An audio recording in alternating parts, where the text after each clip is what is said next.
Friday the 5th of June 2020, editing and improving and presenting a really polished leaflet. So today what I want you to do is I want you to look at what you wrote yesterday for your leaflet, read back through it with a fine-tooth comb, double checking you've not missed any words out within your sentences, checking that your sentences read the way you want them to read, that your information you want to share is all there. Looking back to that brain kind of scattergram you did the first day when you thought of all the features your home had. Have you mentioned those features? Have you really talked about those features? Have you included a forest of persuasive features? So you're going to go back through, you're going to read it with a critical eye, and you're going to present a really polished leaflet. So if I was looking at this that I wrote quickly yesterday, maybe I would go back through and really think about my phrasing, what I've said. Did you crave a paddling pool while on lockdown? So that question, that rhetorical question is quite wordy. So I might actually just rewrite that. I might change it a tiny bit.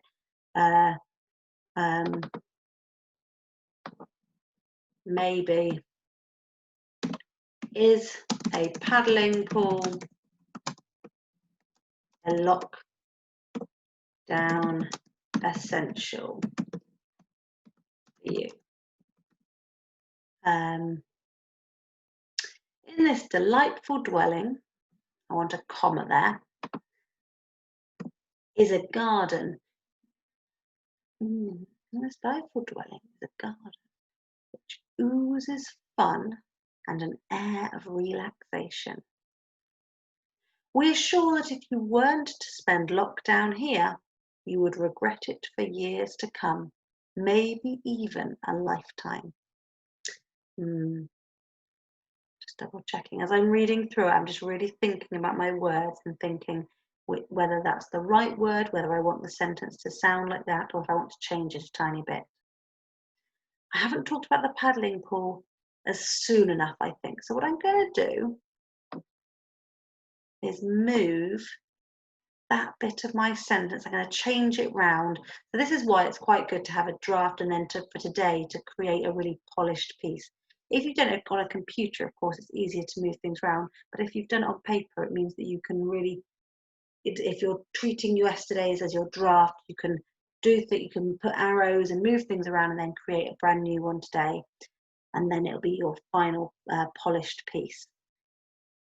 In this delightful dwelling is an I'm going to move all of that up to here, to the second sentence. In this delightful dwelling is a garden which oozes fun and an air of relaxation.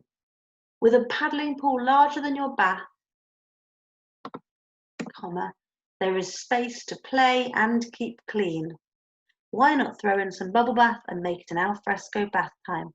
We are sure that if you weren't to spend lockdown here, you would regret it for years to come, maybe even a lifetime. Okay, so I've added a couple of commas, I've changed the wording slightly in my rhetorical question, and I've swapped two sentences round. Okay, so I've just done a couple of tiny tweaks to that section, that paragraph. Next, who wouldn't want to spend lockdown living here? Coffee and tea making facilities, a state-of-the-art microwave which can reheat beverages in under 2 minutes, a sumptuous sofa, bookshelves collapsing under the weight of so many incredible pages of escapism. So maybe I liked that I put some alliteration there. I might try and get a bit more alliteration in here. So I might actually, do you know what I might do is put the power of 3 in that first one. Coffee, tea, and refreshing cold drink making facilities. So I've got, instead of just coffee and tea, I've put a third one in to try and use that power of 3 there. Coffee, tea, and refreshing cold drink making facilities. A state-of-the-art microwave, which can reheat beverages in under 2 minutes, a sumptuous sofa, bookshelves. Ooh, maybe I'll put in a bit more alliteration here. Brilliant bookshelves, collapsing under the weight of so many incredible pages of escapism. It's a bit wordy. I'm going to get rid of some of it. Although I like it, I think I want to keep it short and snappy. Brilliant bookshelves collapsing under the weight of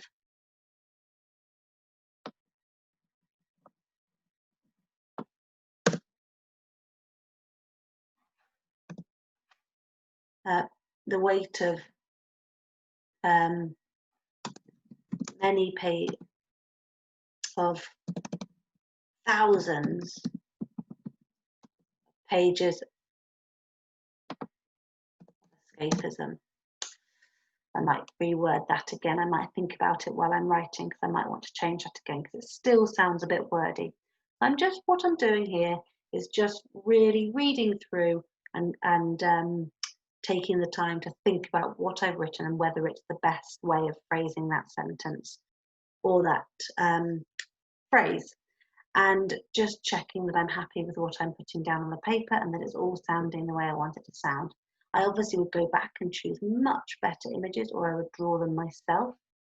I really hope that you have fun doing this leaflet and that you enjoy doing it and you produce a finished leaflet that you're really proud of. When you've finished writing it, do send us a picture of it. We'd love to see some pictures of your leaflets, and have a great weekend. We will speak to you next week.